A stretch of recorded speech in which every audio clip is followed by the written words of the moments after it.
some special force that gives me the possibility to be disconnected from the beastly desires of this world. Desires for sex, family, food, rest, money, honor, knowledge, to be disconnected of them and to belong only to the desire that exists in the upper world. In the upper world, beyond the barrier, only one desire exists: to yearn to be inside of the Creator, in adhesion with Him, connected to Him, to be like Him, to resemble Him, to bestow to Him. In short, to Him. With one word, a desire towards Him.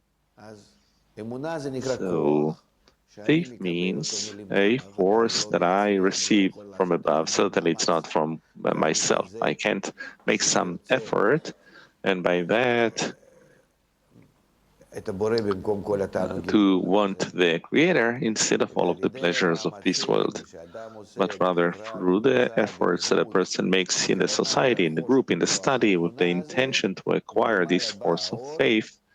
Light comes from above. It is called the light of Hassadim, and this light of Hassadim gives the person the power to be disconnected, meaning disconnected from all the kinds of pleasures that exist in this world. That is, he feels through his body, through his beast.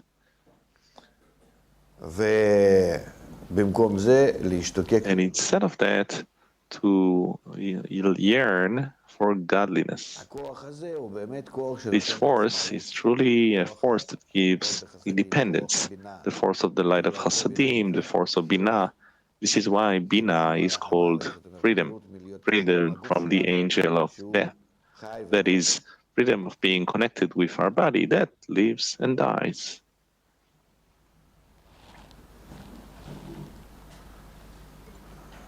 So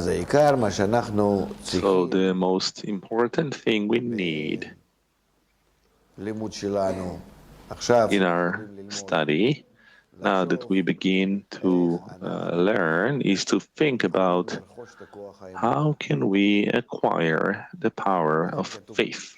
This is why it is written, "A righteous shall live by his faith."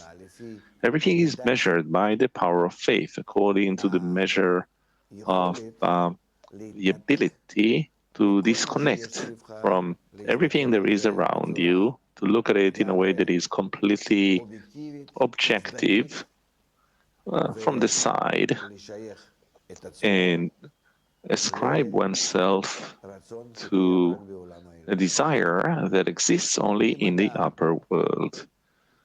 If a person acquires this power above the desires that exist within him, then he immediately enters the feeling of the upper world.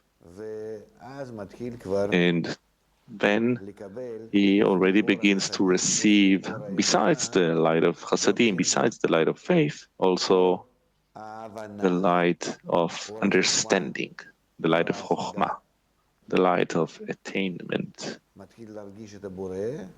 He begins to feel the Creator, the upper system, the spiritual mechanism, and see how it works on him and on all of the other souls, and also on our world and all the elements that exist in our world, the still, vegetative, animate, and speaking. And then he begins to feel and attain the upper guidance and management.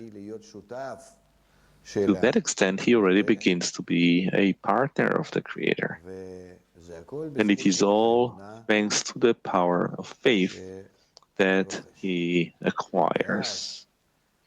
And then all the thoughts and desires that also exist in his body, through the power of faith, he seemingly abstained from them and adhere to the yearning towards the Creator. Now he brings back all of these desires and all of these bodily forces, and they already stand at his disposal in order to also assist the advancement of the soul.